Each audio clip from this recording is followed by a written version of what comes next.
When a medical error happens, where does our mind immediately go? To the patient, right? And rightly so. But there's this other side of the story, this hidden toll that these events take on the healthcare professionals themselves. So today, we're going to explore this crisis through the lens of a pretty groundbreaking document, the Colombian National Guide for Second Victims, and see what it can teach us about healing our own healers. It all really kicked off in 1999 with this landmark report. Seriously, everything changed. For the first time, the world was kind of forced to look in the mirror and confront a really difficult truth. The very system we built to heal people could also cause profound harm.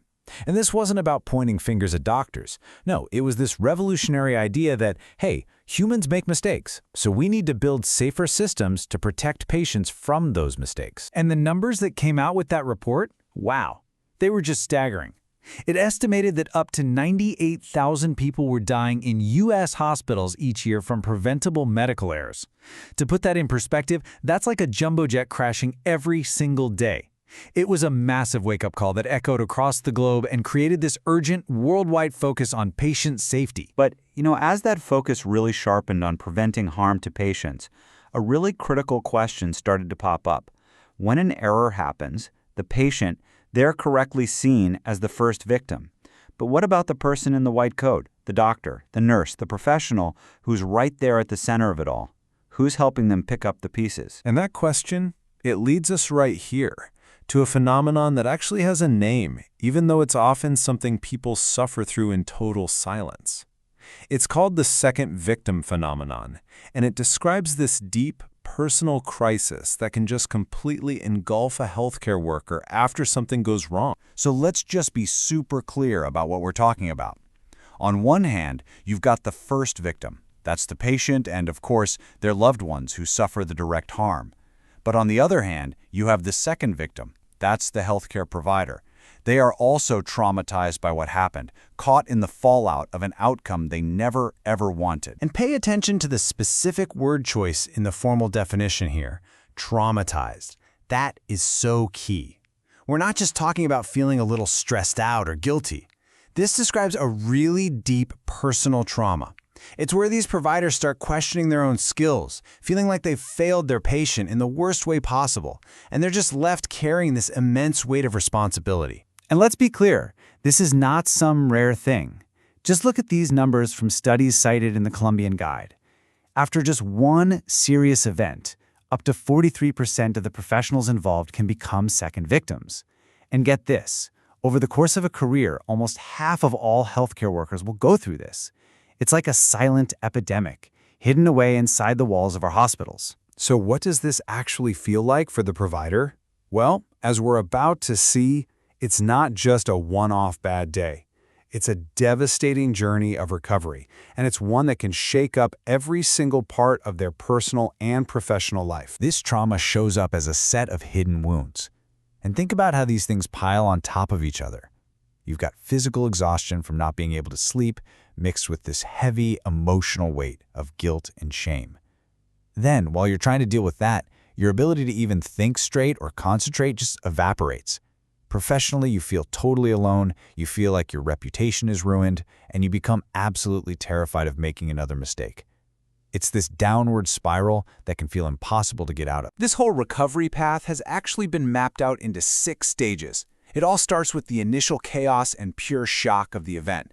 Then, that gives way to what are called intrusive thoughts, just replaying what happened again and again and again. Then, they're trying to restore their integrity, all while facing what can feel like a terrifying inquisition from the institution. If they're lucky, they find some kind of emotional first aid, and only then can they get to the final stage, moving on.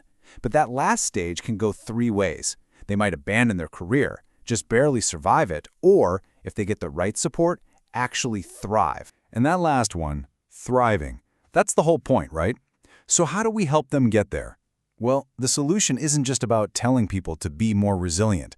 It's about building a really solid institutional support system. And this is exactly where that Colombian National Guide is so incredibly valuable.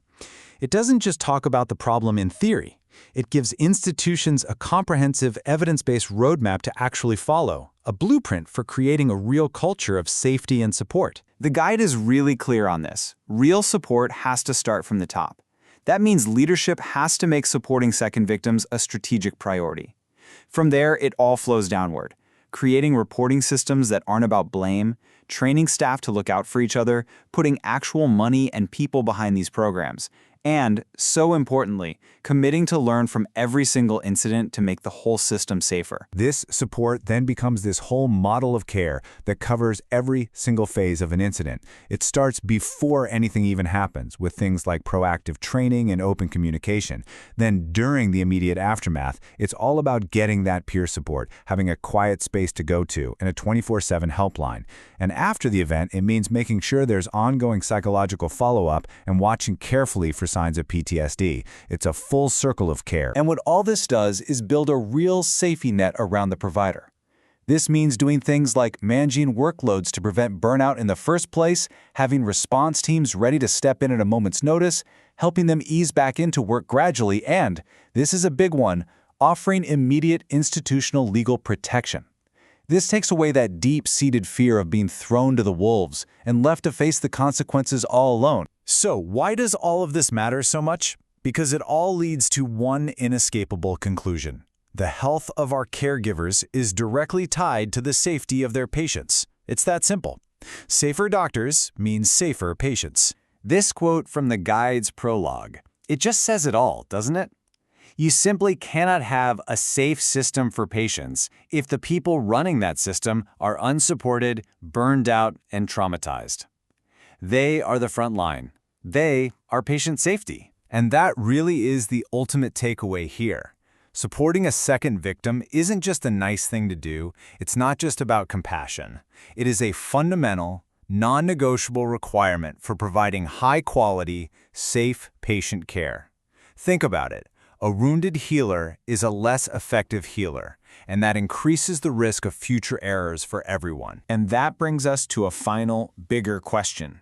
Because the principles we've been talking about, systemic support, learning without blame, acknowledging that people are human, they don't just apply to medicine.